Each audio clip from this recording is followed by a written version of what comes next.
Sauraro bai manta ba, ƙarshen na 180 mun tsaya a inda Umar ya samu Zaira tana zana wani abinta inda ya so ya kalla, ita kuma ta rike ta ta nuna masa. San gajiya ba da baku hakuri domin na san da yawa suna zaman jiran shirin ya zo shi, amma kuma labarin bai zo shi akan lokaci. Makaranta ne har mun fara exams ma. Wallahi shi yasa na so na kawo shi kafin mu fara exam ran Litinin nan, amma kuma hakan bai samu ba. Na daure dai na ce ba dai na kawo shi, na san da yawa kuna jira. To shi yasa na kawo shi yanzu, amma Allah da daga wannan lokacin ba za a sake samun matsala. Umar ya tsira mata ido ya ce mu kalla, ba kya son ki nuna mun ne? Ita dai ta ci gaba da boye abu, sannan sai ya ce mata to shikenan tunda ba ki so ki nuna mun, amma menene ke zanawa? Sai ta ce ban ma gama ba. Ya ce to shikenan idan kin gama zaki nuna mun? Jijjiga masa kai ta ce sai dai na gama din tukunna. Sannan ta je ta jawo durowa ta ajiye littattafan, wannan kuma sai ta jiyo ta kalle shi, ta ga shi ma ya kura mata ido ne. Sannan sai take ce masa ya dai akwai wani abu ne? Ya ce mata akwai, amma da Allah ki sa mi magana tukunna, zan faɗa miki. Sai ta tsaya tana kura masa ido, ya ce da Allah ki zauna mana. Sannan sai ta samu waje ta zauna, shi ma san bakin gare zauna. Sannan ya dube ta yake faɗa mata a zaman da muka yi da ke babu ko da ma menene ya haɗa mu, ni dai na san cewa na ɗan cuta miki kaɗan, sannan kuma na lura ta cewa laifina ne dukkan abubuwan da suka faru a baya. Ita dai kallonsa kawai take yi.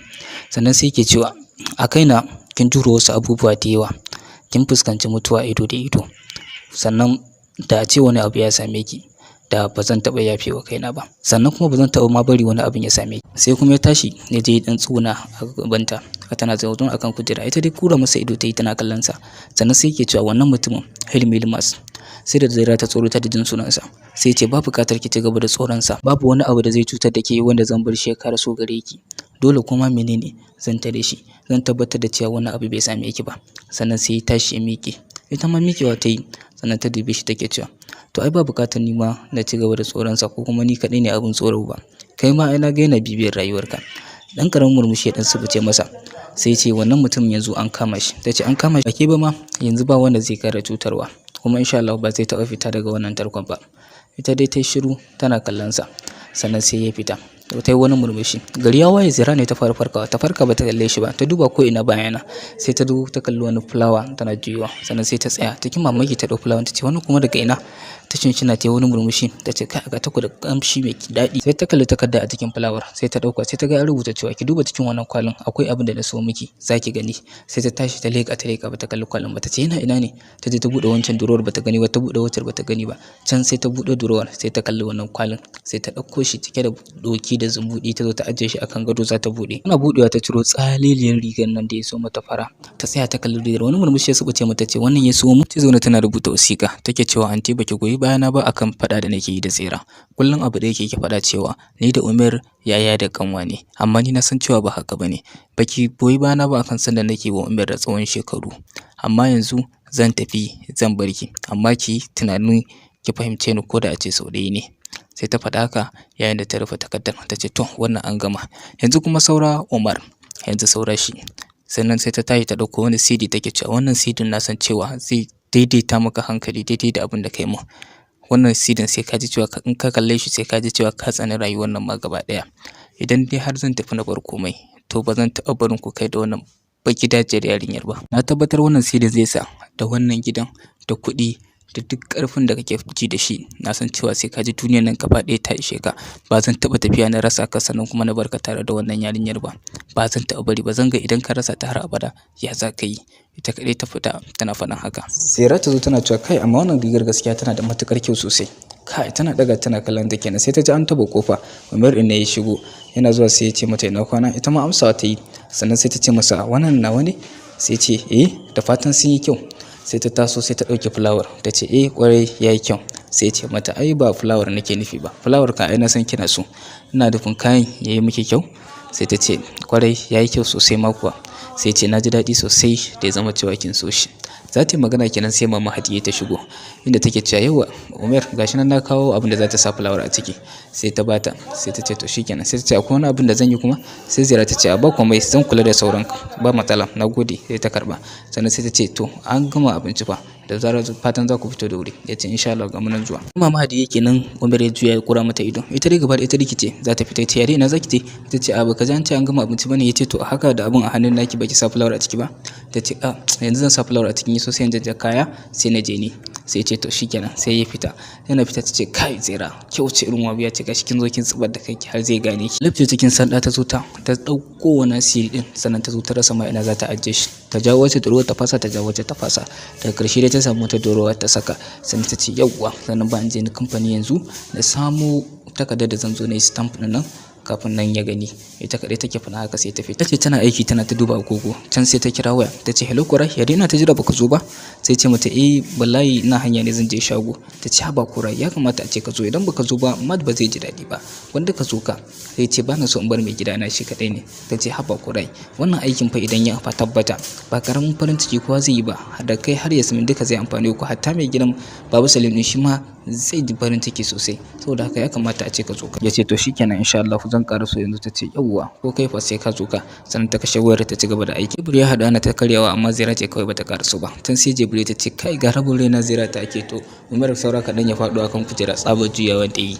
Ya juya yana kallon ta ita kuma ta taho cikin taku sai miƙe da sauri ya zo ya gyara mata waje ta zauna. Su dai su suna kallon su.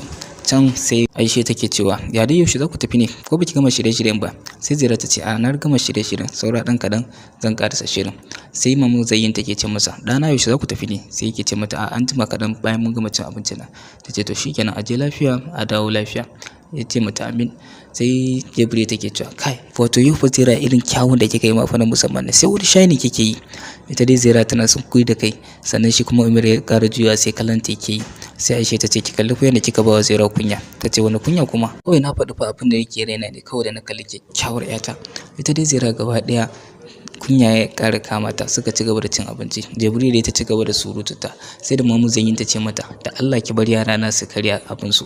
Tukuna ta ce to shikenan ta dan yi shiru. Ci gaba da cin abinci. Can sai take faɗawa Aisha ƙasa take cewa ki kalli fa yadda suke cikin farin ciki wata kila suna cikin farin ciki ne saboda za su je tafiya. Ki kalli fa. Can kuma sai ta ƙara cewa yawwa amma ko dai za ku ƙara zuwa cin abarci ne.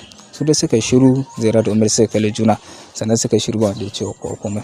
Bisa Hilmu kuwa an fito da shi daga cell lauyan sai ya zo zai ganshi inda zai samu waje suka zauna inda yake ce masa ya dai ya ake ciki.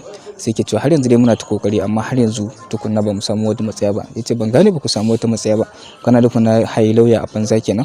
Yace masa a ba haka bane file din da suka bayar ne da komai yana da matakar karfi dole sai mun yi shiri na musamman tukuna kafin a ce mu gama. Sannan babban abu matsalar ma shine an ce akwai wani shaida wanda har yanzu ba mu gano waye ba. Yace wani irin shaida kuma waye ne. Sai ce har yanzu dai tukunna ba mu gano shi ba an ce dai na sirri ne.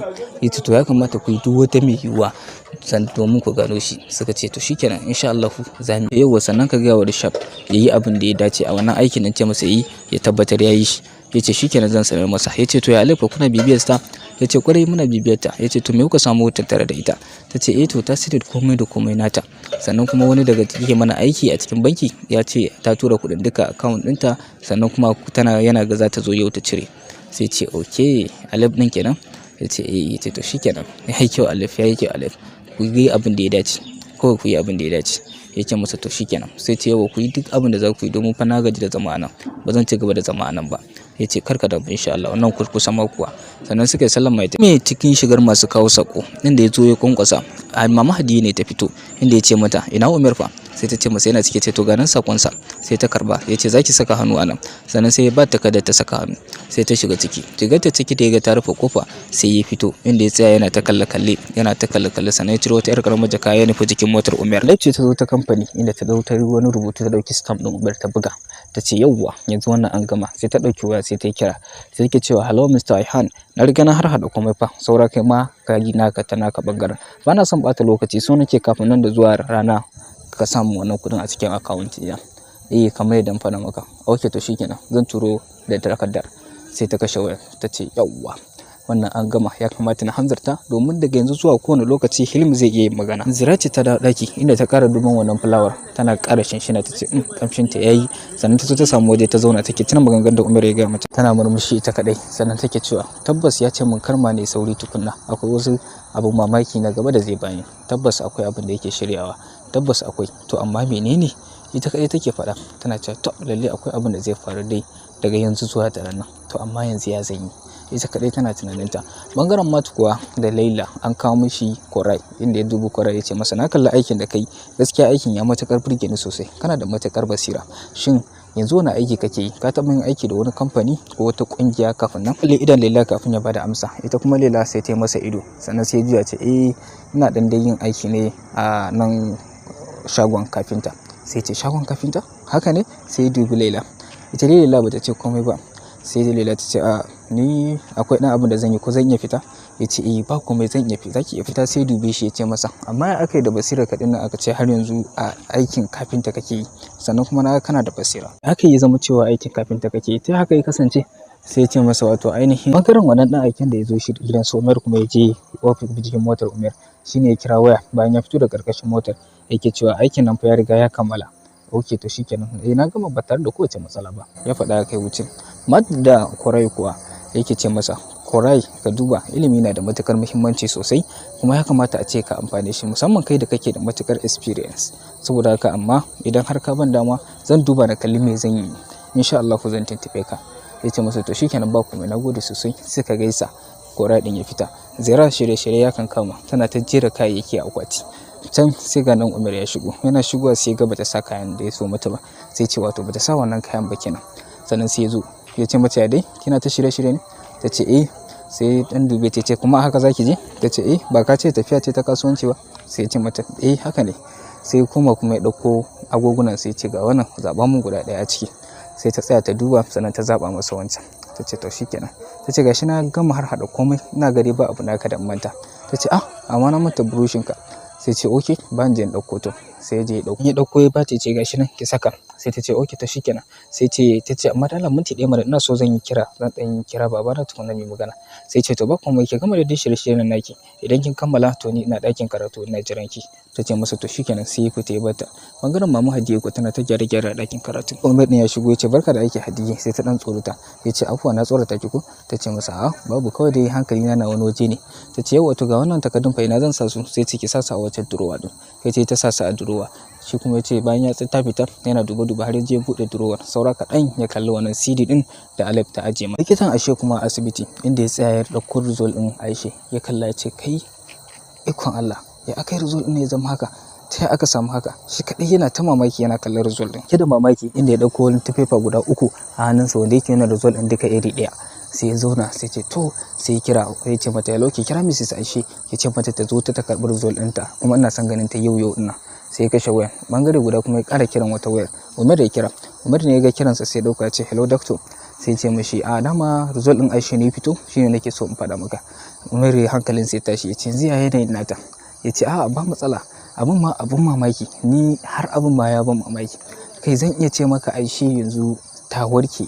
Ya ce ta warke? Ya ce kware. Ya ce ni ma kaina abun ya ban mamaki, sai da na fitar result nan sau 3 domin na tabbatar da cewa ba matsala bane. Alhamdulillah Aisha ta samu lafiya. Ya ce kai, amma na yi matuƙar farin ciki, yanzu Aisha na za ta warke. Ya ce insha Allah, kamar ce ta warke kawai. Yanzu modi Umar ya kashe wayan nan, ya nufi hanyar fita yana Aisha. Can ita kuma tana tsaye tana dan hutawa ta tana shakatawa. Yayo kanta da gudu tana yaya, ya zo dauke ta ya lilata tana ce ni mana yayi mai haka, yana ta lilata tukuna ya aje ta ce ni fa yanzu ba karamar kanwar kamar yadda za ka riga cilla da haka. Shi da dariya yake, hadan zike karamar kanwa ta ce. Sannan ta ce Tom, yanzu me kake jira ba tafi ba? Ya ce ina jiran tsira ne. Ta ce to yau Umar Banjuli ne ke jiran mace? Lalle kam, me ya faru ga tsare-tsaren ka? Sai ce Aisha. Sai ta ce ashe wannan tsare-tsaren kafin hadu da zira ne. Dama na faɗa maka fa cewa kai aure, sannan hakan shi zai sani farin ciki sosai. Yanzu ba gashi ka ji abin da nake gaya maka ba. Ya ce mata to ni dai yanzu ba tafi. Ta ce ka je ka wajen matar ka ya. Ya zaune a kamfani, sai ga wani ma'aikaci ya shigo inda yake faɗa masa cewa Alefa ta yi requestin wasu manyan kuɗaɗe, wanda gaskiya ko Umar bai taɓa umarni da a cire irin wannan kuɗin ba, sannan kuma ta ce cikin account ɗinta zai fita. Duk da akwai stamp ɗin Umar, amma ba na tunanin cewa Umar ya san da fitar kuɗin nan, dan ba mu taɓa ganin abu irin haka a kamfanin nan ba. Shin ko zaka tambaya mana shi? Ya ce kai hannu ne kuɗin? Sai ya ce miliyan 50. Ya ce kai anya kuwa Umar zai ce Alefa ta cire kuɗi har miliyan 50? To a wani dalili me za a yi da su? Kuma ban sani ba. Sai ya ce kai duk yanda za a yi ku ce kar a sake kuɗin, sai na yi magana da shi tukunna. Ya ce okay to shikenan insha Allah zan faɗa masa. Ganan mata ya ta kira amma Umar bata shiga, bai ce wata kila yana hanya ne, ba ma ba an jima zan ƙara kira.